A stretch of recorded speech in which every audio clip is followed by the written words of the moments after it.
एक बीमारी होती है जो कि सिर्फ और सिर्फ असफल व्यक्ति को ही होती है, सफल व्यक्ति को नहीं होती। उसी के बारे में आज हम डिस्कस करेंगे। यानी कि अगर वो बीमारी आपको लग जाए तो आप असफल हो जाएंगे। इसीलिए बड़े ध्यान से इस वीडियो को देखना। So welcome to my channel. मेरा नाम अनिमा है।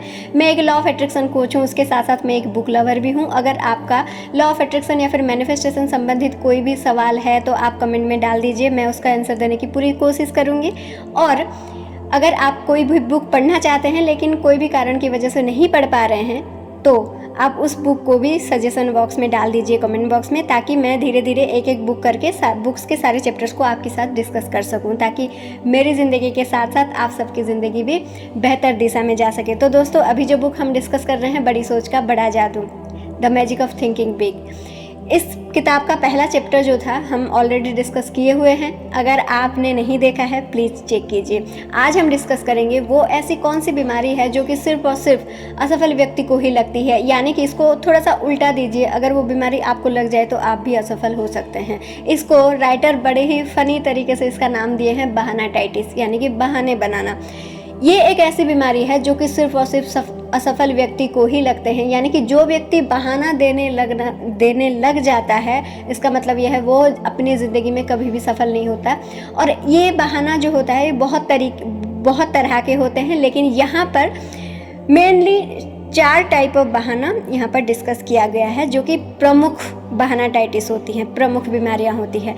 सबसे पहला जो बहाना होता है वो है सेहत का बहाना। देखिए, डॉक्टर सिल्ड्रेन की book how to live in 365 days in a year, उसमें वो बताते हैं कि उनके हॉस्पिटल में जितने भी मरीज़ आते हैं वहाँ से 3/4 मरीज़ जो होते हैं ना, वो सिर्फ और सिर्फ अपने दिमाग से बीमार होते हैं, उनके शरीर में कोई बीमारी होती ही नहीं है। अगर आप ये बुक में जाए, you can heal your life वाले किताब में भी आप जाके देख सकते हैं कि हर जो बीमारी होती है ना, वो हमारे विचारों से ही शुरू होती है। और वहाँ तो इतने अच्छे से डिस्क्राइब किया गया है कि कौन से विचार की वजह से हमारे कौन सी पार्ट में कौन सी बीमारी होती है, वो भी डिस्क्राइब किया गया है। अगर आप नहीं चेक किए हैं प्लीज़ जाके चेक कीजिए। इसका मतलब ये है कि हमारी जो बीमारी हमारे शरीर में आती है वो हमारी सोच से आती है, ठीक है।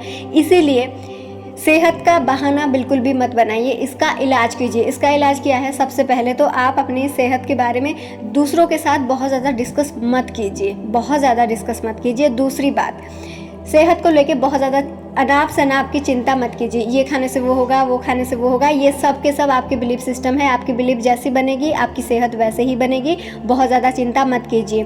तीसरी चीज़, आपकी सेहत जैसी भी है, जितने भी पार्ट्स आपके बॉडी के बहुत अच्छे काम कर रहे हैं, आप उनके लिए थैंकफुल रहिए। कितना बार थैंकफुल रहते हैं यार, आप बताइए थोड़ा सा। अगर आप यूट्यूब में जाएंगे, आजकल यूट्यूब का बहुत प्रचलन है, सबको ही देखते हैं। अगर आप यूट्यूब में जाएंगे, यूट्यूब में ऐसे बहुत सारे एग्जाम्पल आपको मिल जाएंगे जो कि अपने शारीरिक अक्षमता के बावजूद भी उन्होंने बहुत सारी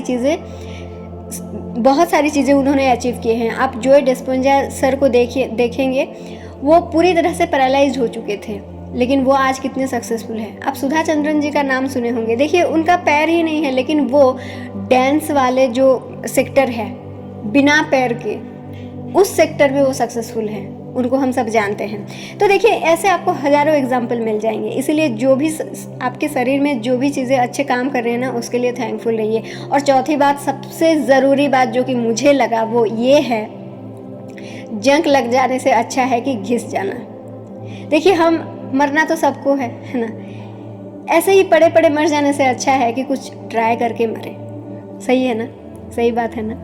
अगर आप सहमत हैं तो प्लीज़ कमेंट में थोड़ा सा यस लिख दीजिए, ठीक है। तो देन हम आते हैं दूसरे बहाना, दूसरा जो बीमारी है। यहाँ पर राइटर ना 4 तरह के बीमारी डिस्क्राइब किए हैं। पहला हो गया कि सेहत की बहाना, दूसरी होगी बुद्धि की बहाना। ऐसे बहुत सारे लोग बोलते हैं कि जो लोग सफल होते हैं ना, उनके पास बहुत सारे बुद्धि होती है, हमारा इतना बुद्धि नहीं है। देखिए, ये इस कारण होता है क्योंकि हम अपने आप को कम समझते हैं। एक किताब है the courage to be disliked, मेरे ही चैनल में अपलोडेड है।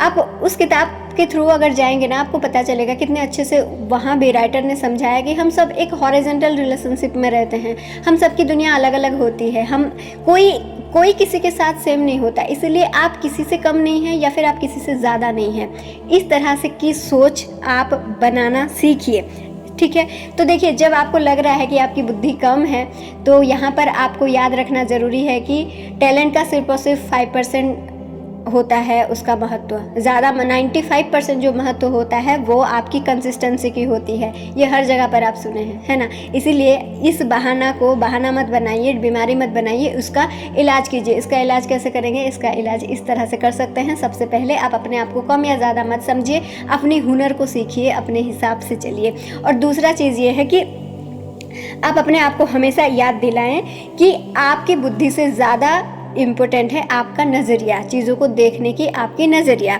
और तीसरी सबसे ज़्यादा इम्पोर्टेंट चीज़ ये है कि आप अपनी सारी जो इन्फॉर्मेशन है उसको कलेक्ट करके आप उसको रटते ना बने, इतिहास को रटे ना, अपनी क्रिएटिविटी को यूज़ करके इतिहास बनाएं, ठीक है। तो ये हो गया दूसरा जो बीमारी था। तीसरा जो सबसे बड़ी बीमारी होती है, उम्र का बहाना देते हैं लोग। कोई तो बोलते हैं हमारा उम्र कम है, कोई बोलते हैं ज़्यादा है। कम बोलने वाले लोग थोड़े से कम हैं, ज़्यादातर लोग बोलते हैं कि हमारी उम्र हो चुकी है, इतने उम्र में अब हम क्या कर सकते हैं। देखिए, अगर इस तरह का बहाना आप दे रहे हैं तो सबसे पहले तो आप अपनी उम्र को सिर्फ नंबर के हिसाब से ना देखिए। जितना ज़्यादा हमारी उम्र बढ़ती जाती है ना, हमें उतना ज़्यादा एक्सपीरियंस मिलती जाती है, हम उतना ज़्यादा नॉलेज गेन करते हैं, हम उतना ज़्यादा लोगों को समझते हैं, इतना ज़्यादा दुनिया देखते हैं, है ना। तो आपकी वो जो एक्सपीरियंस, वो जो विजडम, वो जो नॉलेज जो भी आपने गेन किया है, उसको आप कहाँ पर लगाएंगे? कहीं पर तो लगाने के लिए वो सारी चीज़ें आपने गेन किए हैं ना। इसीलिए आपकी उम्र एक नेगेटिव चीज़ नहीं होती। आपकी उम्र आपकी विजडम, आपकी एक्सपीरियंस को बढ़ाता है। हमेशा अपनी उम्र को एक पॉजिटिव वे में देखिए। दूसरी चीज़ ये है कि जो उम्र चला गया है वो चला गया है, जो बाकी है आप उसमें क्या क्या कर सकते हैं वो देखिए, उसका प्लान बनाइए। और तीसरी चीज़ ये है कि आपकी जितनी भी उम्र है और जो भी काम आप करना चाहते हैं, एक ऐसा काम चुनिए जो कि आपको मज़ा देता हो, जिस काम करके आपको मज़ा आता हो, यानी कि आपकी पैशन को चुनिए। तो आपकी उम्र की जो कोई भी बहाना आपके ऊपर आएगी ही नहीं। और चौथी, और जो कि सबसे ज़्यादा बहाना देते हैं लोग, वो है किस्मत का बहाना। जब लोग कुछ नहीं कर पाते हैं, खुद ही आलस रहते हैं और बोलते हैं कि हमारे किस्मत में नहीं था। ये 95% लोगों को ये बीमारी है कि हमारे किस्मत में नहीं था। दोस्तों देखिए, आप कोई भी सक्सेसफुल पर्सन को उठा लीजिए, जब कभी हमें लगता है कि वो पर्सन 5 मिनट का टॉक दे रहा है, 1 घंटा का टॉक दे रहा है, 5 लाख ले रहा है। अरे भाई, वो 1 घंटा का टॉक देने के लिए वो 10 साल 20 साल से प्रैक्टिस किया है, वो 100 किताब पढ़ा है ना। तो जो बैक स्क्रीन क्या क्या चल रहा है वो आपको पता है क्या? कोई भी चीज़ किस्मत से किसी को नहीं मिली है। अगर किस्मत से किसी को मिल भी जाती है ना, वो टिकती नहीं है। इसीलिए सक्सेस एक ऐसी चीज़ है जिसमें आपको काम करना पड़ता है, कंसिस्टेंसी रखना पड़ता है, इंटेंशन बनाना पड़ता है, अटेंशन बनाना पड़ता है। इसीलिए देखिए, किस्मत का बहाना बिल्कुल भी मत दीजिए। अपने आप को उस आलस से फ्री कीजिए। अगर आप किस्मत का बहाना दे रहे हैं, इसका मतलब ये है कि आप आलसी हैं। सीधी बात है यार, सीधी बात है। हम सबको लगता है कि कोई शॉर्टकट मिल जाए, कोई चीज़ मिल जाए। नहीं, देखिए, इसका इलाज करें। शॉर्टकट बिल्कुल भी ना ढूंढें, आलस बिल्कुल भी ना फरमाएं, और अपने सक्सेस के लिए काम करते जाए। कंसिस्टेंसी इज़ द की हमेशा।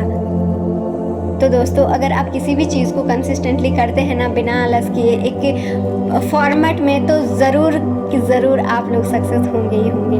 तो दोस्तों, ये जो जितनी बीमारी हमने डिस्कस किए ना, अगर आपको इनमें से किसी भी बीमारी लगी है तो कमेंट बॉक्स में आके हमारे साथ शेयर कीजिए, ठीक है। और शेयर करने से क्या होगा, आपको लगेगा कि अरे यार, ये बीमारी मेरे को हटाना पड़ेगा। अभी आप शेयर कीजिए, और जिस दिन आप हटा देंगे, इसका इलाज कर देंगे, उस दिन भी आप आके मेरे कमेंट में शेयर कीजिएगा कि मैंने इस बीमारी को हटा दिया। तो इसी के साथ हम इस वीडियो को समाप्त करते हैं। मिलते हैं हम अपने नेक्स्ट वीडियो में, नेक्स्ट चैप्टर के साथ। Till then, bye bye, thank you so much.